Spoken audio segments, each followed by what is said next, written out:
है तुम्हें। गुरु तुम्हारे हाथ बांधता है कि तुम दारू ना पियो, नहीं तो काल भगवान तुम्हारी ऐसी की तैसी कर देगा। गुरु बांधता है तुम मीट ना खाओ, नहीं तो तुम्हारी हालत खराब कर देगा वो। गुरु बांधता है तुम व्यभिचार ना करो, गुरु बांधता है कि तुम किसी की निंदा चुगली ना करो। गुरु बांधता है कि तुम भक्ति करो, तुम यहां गुरुवाई के चक्कर में ना पड़ जाओ कि थोड़ा सा ज्ञान मिला नहीं कि तुम गुरु बन के बैठ जाओ। तुम्हारी हालत खराब कर देगा काल भगवान। तुमने मजाक समझ लिया गुरु बनना। जितने भी गुरु होते हैं इनके अंत समय देखो कैसा होता है। तुम्हारी हालत खराब हो जाएगी अगर तुमने गुरुओं की जीवनियां पढ़ ली।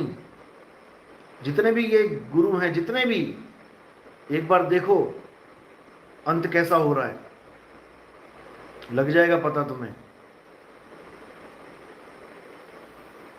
इसलिए अपना कल्याण करना है, अपने कल्याण में, अपने कल्याण की सोचो। बाकी सब परमात्मा करने वाला है ही है। जिससे ज्ञान खुलवाना है, जिससे पूरे जगत को जगवाना है, वो अपना काम कर रहा है। उसको किसी की मदद की भी जरूरत नहीं है। ये तो हम केवल एक ऑफर देते हैं, केवल एक मौका देते हैं तुम लोग को कि सेवा करो, सेवा करो। तुम्हारे भले की करते हैं।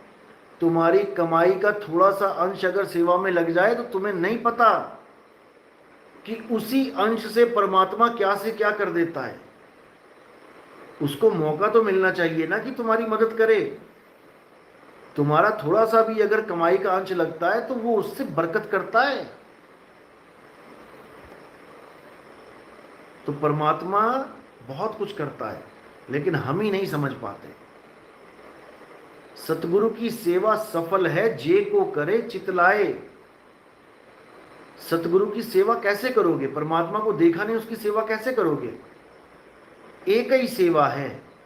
अगर परमात्मा की सेवा करना चाहते हो तो उसके फंसे हुए जीव हंसों को निकालने की सेवा है। यही है एक सेवा उसकी, बस। बाकी भजन बंदगी वो तुम्हारे लिए है। वो सेवा नहीं कर रहे हो परमात्मा की, वो अपने लिए कर रहे हो, अपने लिए कमाई कर रहे हो। परमात्मा के लिए नहीं कर रहे हो कि परमात्मा के लिए उसको याद कर रहे हो। वो तुम अपनी मुक्ति के लिए कर रहे हो। परमात्मा को इससे फर्क नहीं पड़ता कि कौन उसे याद कर रहा है कि कौन नहीं कर रहा है। हाँ, परमात्मा ये जरूर देखता है कि मेरे जीव हंसों की भलाई के लिए कौन क्या कर रहा है। ये जरूर देखता है वो। याद रखना इस बात को। और 1 करोड़ गाय को कटने से बचाने का पुण्य एक जीव को समझाने के बराबर बताया गया है। अगर एक जीव को समझा के सत्य पुरुष से जोड़ दिया जाए, परमात्मा से जोड़ दिया जाए, काल भगवान से नाता तुड़वा दिया जाए, तो 1 करोड़ गाय को बचाने का पुण्य है। और अगर किसी को भ्रमित करके उलझा दिया जाए तो बेटा 1 करोड़ गाय को कत्ल करने का पाप भी है। ये केवल पुण्य की ऑफर लगी हुई है यहाँ पे। यहाँ पाप भी कमा देते हैं लोग। गुरु बन के पाप भी कमा रहे हैं लोग, इसीलिए फल भुगतने पड़ रहे हैं गुरुओं को। झूठा गुरु अजगर बना, लख 84 जाए। क्यों जा रहा है गुरु 84 में? क्योंकि फंसाने में लगा है लोगों को। और हमारा काम है जीवों को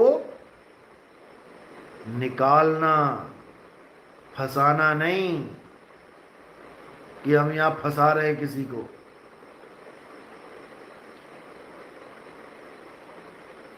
विपासना में लोग मन को एकाग्र करते हैं और कहते हैं कि मन शांत हो जाने पर जन्म मरण से छुटकारा मिल जाता है।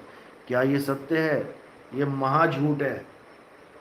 पहली बात तो मन को एकाग्र करना अलग चीज है और सुरत को एकाग्र करना अलग चीज है।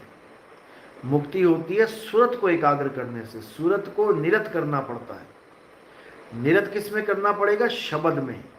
शब्द कैसे मिलेगा? शब्द भेदी गुरु से मिलेगा।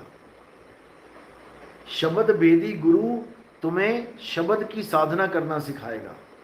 संतो शब्द साधना कीजे, जौन शब्द से राम प्रगट भय, सोई शब्द गह लीजे संतों, शब्द साधना कीजिए। और ये निगुरे, ना तो इनके पास कोई साधना है क्योंकि गुरु ही धारण नहीं किया। जब गुरु ही नहीं बनाया तो इनके पास शब्द की साधना कहां से होगी। शब्द के नाम पे तो इन्होंने एक दोहा पकड़ लिया है, शब्द कहूं तो शब्द ही नाही, शब्द हुआ माया की छाई। ये डायलॉग मार के कहते हैं शब्द की भी साधना नहीं करनी है, वो भी माया है। अरे मूर्ख, जो शब्द माया है वो कबीर साहब ने पहले ही अलग कर रखा है। शब्द शब्द बहु अंतरे, सार शब्द मत लीजे। और कहें कबीर जहां सार शब्द नहीं, दृग जीवन सो जीजे। धिक्कार है उस जीवन पे जहां सार शब्द नहीं है। और तुम लोग क्या बोलते हो कि सार शब्द भी कुछ नहीं है। बीजक पढ़ो, हालांकि मुझे पढ़ने की जरूरत नहीं है, तुम पढ़ो, तुम्हें जरूरत है, समझे। सार शब्द गही बांची हो मानो एतबारा। तुम जैसे लोगों के लिए बोल रखा है पढ़ लो, नहीं तो धिक्कारे जाओगे मालिक के दरबार में।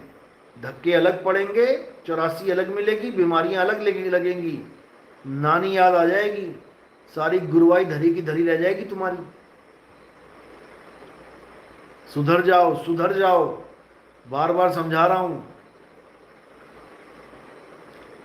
राजदीप साहिब जी